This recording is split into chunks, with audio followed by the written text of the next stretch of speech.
Hey y'all, again it's March 13. Had to go in and get another camera because the battery went dead right in the middle of that last the zip cart update. Last one you're probably going to get for a while, and this video is going to explain why. We've got some issues we're dealing with here. We tore the front hubs and stuff apart, rotors apart. We wanted to put new bolts on first of all. And we got new bearings and stuff to go in here, but we wanted to clean everything up first.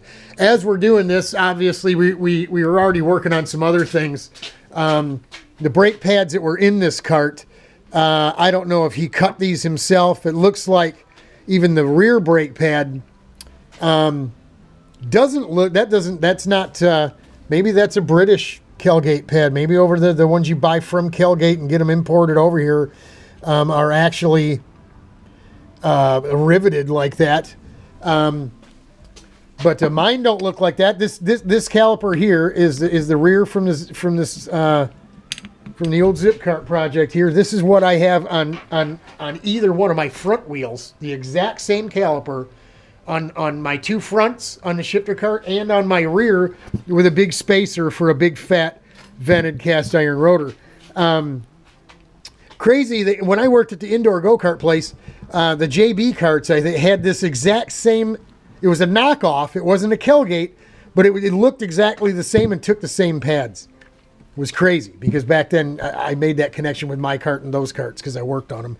But I'm guessing the guy cut front pads from those back pads or something, or maybe not, because the backing plate is quite a bit thinner. I've just never seen riveted pads like that on a go-kart. I don't know.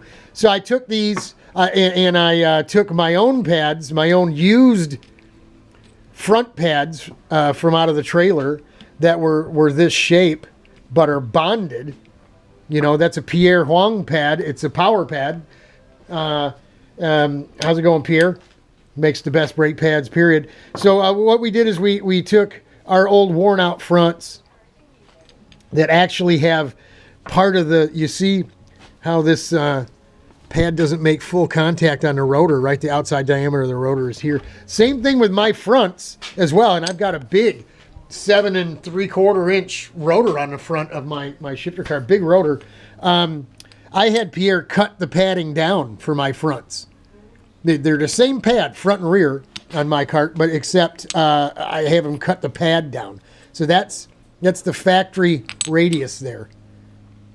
And what I did is I just turned them over and scribed them out with the best example I could find of the crap that was here, and scribed 4 of them out and cut them out and then sanded them down to a 7mm overall. Because what I did is I found the real replacement pads, believe it or not, for this crazy, never seen before Kelgate caliper. I've never seen this caliper literally fits inside the 6-inch wheel. I don't know that they put them on anything else over there on a British cart, on an English cart. Like I said, these go right on the front of my shifter cart. So crazy how I ran into that. I'll put the link in the description below. The place is in Slovenia. The guy is the importer of Intrepid carts for Slovenia, and he has a side company or whatever. Part of his karting business is called Best Brake Pads. So I'll put that link below. They make all the brake pads. Sinter is the company, the manufacturer that makes the pads. They make them for every CIK chassis sold. They supply the manufacturers, so they're real OEM pads. When you buy a brand new cart, whether it's a CRG or whatever, they've got the Sinter pads in them. And they actually had the diagram for this pad, for this caliper. It blew me away. I couldn't believe it. It was measured the same. Overall, the thickness had to be 7mm. Now you'll see, like I just mentioned, the backing plate, difference in thickness of the backing plate is a full millimeter. So if we were to try to use these, make our own pads, which is not out of hand, you know, if you got to do what you got to do, we would literally be losing a millimeter of usable lining by adding a millimeter thicker backing plate, right? Why did you do this, Robert? Well, I was really just doing this to set up the the rotors and be able to get the brake mounts in place and mounted on these spindles, right? On these new spindles, right? You have to have a caliper mounted and probably apply the brakes, you know, or yeah, more than likely apply the brakes to the rotor on the hub, everything on the cart, and so you can tack them in place and then weld them together, right? I mean, you have to do that. You can't just guess. You know, it's got to all be done as a collective bit, all the parts and pieces in place. You simulate and tack them together, right? That's how you do it. So I needed pads.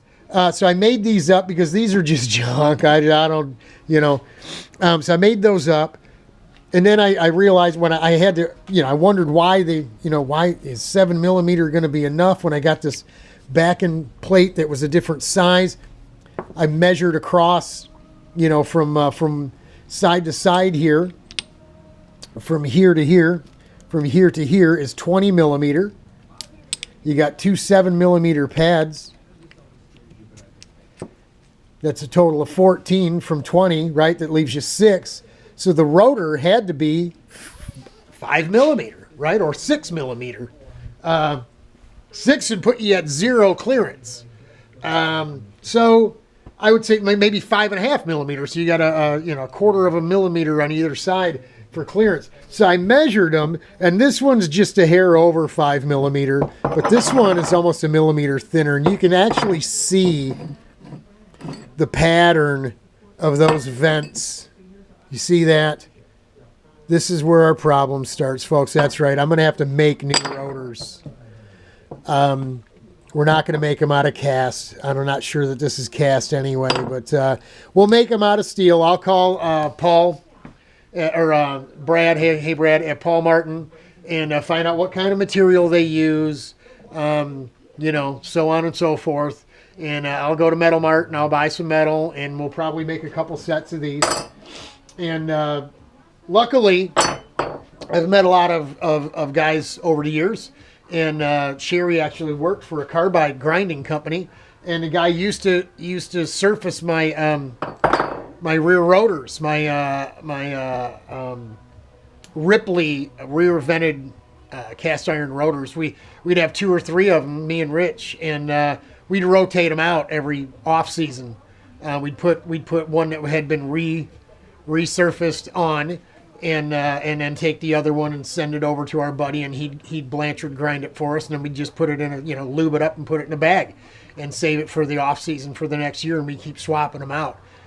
Because if you get them too out of whack, that's when they started to crack and break, and then of course lately we've had a lot of problems with them. But so here's the issue. We wanted to put our new bearings in and get the front end set up to be able to weld those mounts in place, and we find out that everything's botched, right? We're going to try to fix up the brake pad problem by grinding those pads of our own, cutting our own pads and sanding them down to the right thickness, because the center pads that we found in Slovenia are going to take 4 to 6 weeks to get here. The guy there didn't have them in stock, and the manufacturer center themselves didn't have them in stock. So they had to, and I only want 4 pads. Usually they don't do anything unless you buy 20 sets at a time. They make them for the manufacturers, okay? I suppose, and for some cart shops to have stock to replacement, to sell, to replace to their customers. But as you can tell, that's not even though they list 13 different pads for a Kelgate caliper, I didn't think I was going to be able to find that one. That is a really off-the-wall Kelgate caliper. I've never seen it before. They only made this cart from 81 to 83. They didn't make very many of them. It's an American cart made in England, right? So getting a hold of Zip over there, they didn't know anything about it. Martin's gone. Anybody who worked with Martin who was his age, with his kid taking over and stuff, they don't know what's going on, and they don't care about the American stuff from the 80s, So that's where we're at. This is going to take a while, this process of getting the material, getting it cut, getting these holes in it and stuff, and then having it ground to the right thickness, setting it up. We really got to wait for the new pads to get here to make sure we do this correctly. We don't want to have, you know, our buddy take the time to grind it and stuff, because generally if you're grinding carbide, those stones are diamond stones, and you don't want to cut steel with a diamond stone. Even though carbide's harder than steel, you'll ruin that thing. And this is the issue we had with them in the past. So, you know, centerless ground something. We'll get them worked up somewhere or another. Or we'll just, you know, we'll see if we can just have them cut. Maybe we'll talk to Kim at PKT and see if he, you know, he's a CNC guy. Maybe he can cut them to the right thickness once we get them made up. I don't know. We'll see. We'll see, just have to see how it goes and go from there. But like I said, this is going to take a while to obviously 4 to 6 weeks before we get the pads. And then, you know, in the meantime, talking to Brad, hunting down the right material, and then getting that stuff worked up. Because now, obviously, there's no way that cart's going to be ready for April in 3 weeks. And we didn't really plan on getting it ready anyway. We'll probably pack the old zip cart up and take it over to Rich's and bring the shifter cart over here, because that car needs to be ready in 3 weeks. And we're gonna cheat our list of things to do because we haven't been over there working on it. We're not going to get the new kingpins put in it. We're not going to get the new stub axles welded on the spindles and all that. No. What we're going to do is we're going to put the front end back together. We're going to get the wheels and tires back on the car. We're going to change the gear, and we're going to change the gauge, the data acquisition, and to a different gauge, a new gauge, a refurbished gauge, and see if we can get the acquisition of the data straightened out, because we're having that problem with the varying heat, water temperature number, and the sensor is not that sensitive. So it's not a sensor. We've changed the sensor. That's not the issue. It's not the extension cable. We've changed that. That's not the issue. We've changed the location of the probe. So it's not an electrical interference noise, because now we're nowhere near the engine or the ignition system. So it has to be the gauge. So that's our next step, is to change the gauge in that. So what we're going to do is last zip card update for a while. We'll be doing the rest of the work over there. The fuel tanks are over there. We'll take all the parts and pieces and move everything over there, and we'll just finish doing the assembly. He's got the saw over there, the sander over there. So everything we're going to need to do to put the new tins in the seat, you know, templates and cut it out, we can do all that at Richie's house. Piece of cake. Then we get the shifter cart here and get it going, and then after April, that work can be done, and then we're going to go super heavy duty on building up that laydown 125 for Daytona, our Daytona project. We're hoping that one, bodywork, secret, infused bodywork, done down at Michigan Fiberglass, right at the studio there in the back. Chris is going to hook us up with some super strong, super lightweight stuff. Maybe I'll even be able to bring you the process of the infusion of the resin into the. It's just like pre-preg carbon, but it's not pre-impregnated material. The material's all put in to the mold.